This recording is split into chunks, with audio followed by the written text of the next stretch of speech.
Salut à toutes et à toutes, c'est Ismabs. Aujourd'hui, on est de retour pour une nouvelle vidéo où on va parler des Canadiens de Montréal. D'ailleurs, parlant des Canadiens de Montréal, je vais faire des vidéos presque à tous les jours pour couvrir l'actualité du Canadien. On va parler de tout ce qui va se passer. Donc, si tu veux être au courant de tout ce qui va se passer avec ton équipe préférée, n'hésite pas à t'abonner, activer la cloche des notifications. Aussi, laisse un like sur la vidéo si tu en veux plus. Petit commentaire aussi, vous me donner ton opinion. Ce serait super gentil. J'adore lire les commentaires. Donc aujourd'hui, on est là tout simplement, comme vous avez vu par le titre et la miniature de cette vidéo. Aujourd'hui, on est là pour parler de Joël Armia. Joël Armia qui a quitté les Canadiens hier par le marché des joueurs autonomes. Lui qui n'avait plus de contrat, il a signé une entente de 2 ans valant 2,5 millions par année pour un total de 5 millions avec les Kings de Los Angeles. Et aujourd'hui, on va parler de ça tout simplement parce que j'ai vu des débats sur les réseaux sociaux qui disaient que le Canadien aurait dû garder Joël Armia, que le Canadien avait fait une erreur en ne gardant pas Joël Armia parce que Kent Hughes lui-même le dit dans sa conférence de presse, Joël Armia voulait rester à Montréal. Si le Canadien avait accoté l'offre des Kings, Joël Armia serait resté à Montréal. Alors pourquoi ne pas l'avoir fait? Écoutez, laisser la place aux jeunes peut-être, me libérer de la masse salariale peut-être. Il y a plusieurs raisons pourquoi le Canadien a probablement décidé de ne pas prolonger Joël Armia avec le club. Joël Armia, que ça faisait 7 ans déjà qu'il était avec le Canadien. C'était un des derniers survivants de l'équipe qui a fait la finale de la Coupe Stanley en 2021. Il reste qui? Il reste Gallagher, Anderson, Evans, Suzuki, Caulfield. Genre, c'est à peu près tout, je pense. C'est quand même fou. Quand on y pense, ça fait à peine 4 ans. Mais bon, c'est pas ça l'important. Joël Armia, qui n'était pas reconnu pour marquer énormément de buts, faire énormément de points. C'était un gars qui faisait une dizaine de buts par saison, entre 25 et 30 points. Sauf que son utilité était sur l'échec avant, sur la possession de rondelles, sur les désavantages numériques, sur le jeu défensif. Joueur très très intelligent, Joël Armia, qui était un ancien choix de première ronde, 16e au total à l'encan de 2011. Donc, est-ce que le Canadien a fait une erreur en se départissant de Joël Armia, plutôt en le laissant partir? Je pense que Joël Armia va être excellent pour les Kings de Los Angeles. C'est une équipe qui est fit parfaitement avec son style de jeu, selon moi. Et excellente acquisition pour les Kings de Los Angeles. Ça va aider leur désavantage numérique. Ça va aider leur quatrième trio, même leur troisième trio si besoin. Joël Armia est capable de dépanner sur un troisième trio aussi. Donc, ouais, c'est quand même décevant. Pas décevant en tel, mais genre Joël Armia, quand j'ai vu la petite vidéo qu'ils ont faite pour lui dire au revoir, j'étais un petit peu genre, ça hit quand même. Ça hit quand même. C'est pas le joueur que j'étais comme, wow, Joël Armia, mais genre, ça hit quand même. Donc, dans la dernière saison, il y avait eu 11 buts, 18 passes, 29 points. C'est comme ce que j'avais dit, une dizaine de buts, une trentaine de points. C'est ce qu'on peut s'attendre de Joël Armia. Est-ce que le Canadien aurait dû lui offrir un contrat?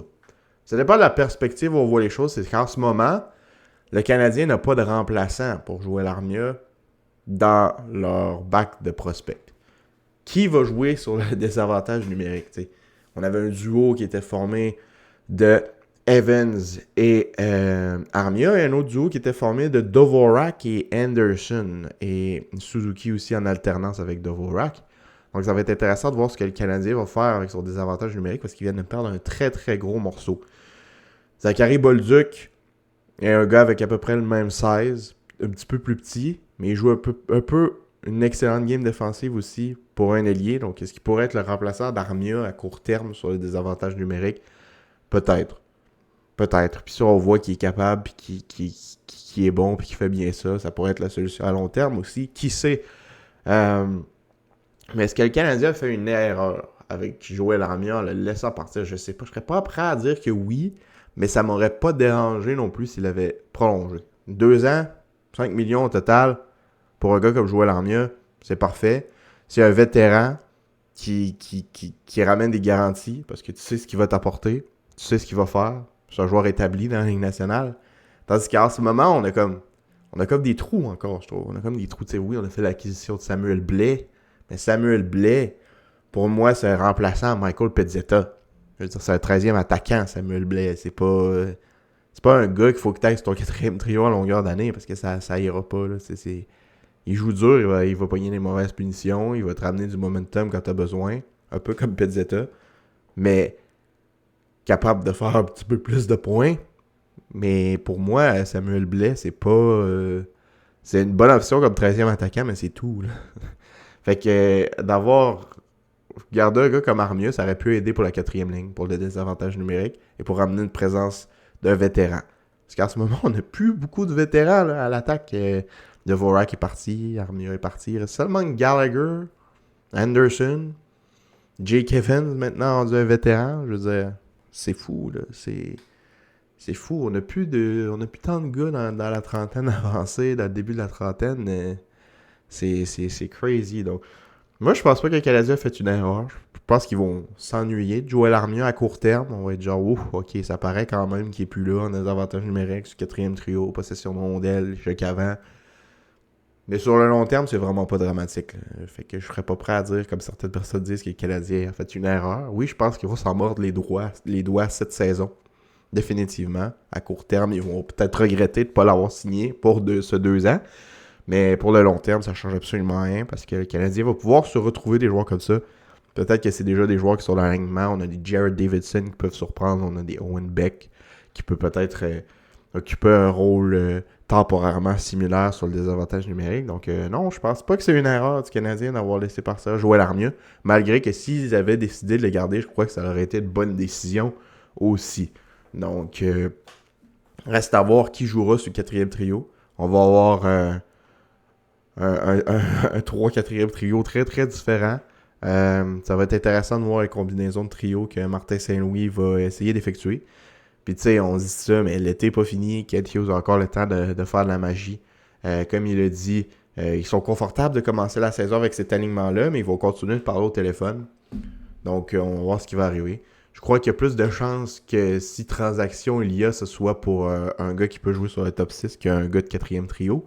Mais des fois, ça replace les gens à la bonne chaise, ce genre de transaction-là. Donc, ça va être intéressant à voir aussi. Ça va être intéressant à voir quel genre de prospect doit être capable de peut-être essayer de faire leur place dans l'équipe. T'sais, on peut penser à des gars comme Florian Jacquet, Owen Beck, Joshua Roy, même Jared Davidson, que je trouve qu'il y a un prospect quand même sous-coté chez les Canadiens. Je ferai peut-être une vidéo pour parler de lui un peu plus en détail dans les prochains jours.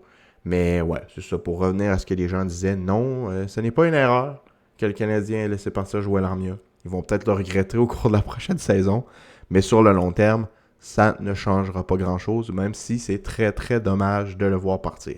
Donc n'hésitez pas à me dire ce que vous en pensez dans les commentaires. N'hésitez pas à vous abonner si vous voulez plus de vidéos dans ce genre. Activez la cloche de notification si vous voulez être au courant de tout ce qui se passe avec votre équipe préférée, les Canadiens de Montréal. C'était votre ami Ismabs. Je vous dis à la prochaine pour une autre vidéo. Bye bye!